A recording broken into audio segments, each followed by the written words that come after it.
আসসালামু আলাইকুম গাইস, কি অবস্থা? সবার কেমন আছেন? আশা করি ভালো আছেন। তো আর একটা নতুন ভিডিও নিয়ে চলে আসলাম। তো ভিডিওটা যারা যারা দেখতেছেন সবাই লাইক করুন, শেয়ার এবং সাবস্ক্রাইব করে দেবেন। তো আজকে যাচ্ছি ফুটবল প্র্যাকটিস করতে।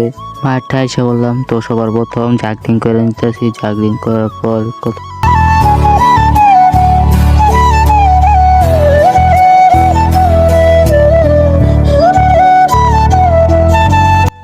জাগলিং করে পায়ের কন্ট্রোলিং বাড়ে। আর কতক্ষণ ডিবলিং করলাম। ডিবলিং করলে ম্যাচ ভালো খেলতে পারে, এই জন্য ডিবলিংটা খুবই ইম্পর্টেন্ট। তো ফুটবল প্র্যাকটিস করলে ভালো খেলা যায়, প্র্যাকটিস ছাড়া কিছুই হয় না, আর প্র্যাকটিসের কোনো বিকল্প হয় না।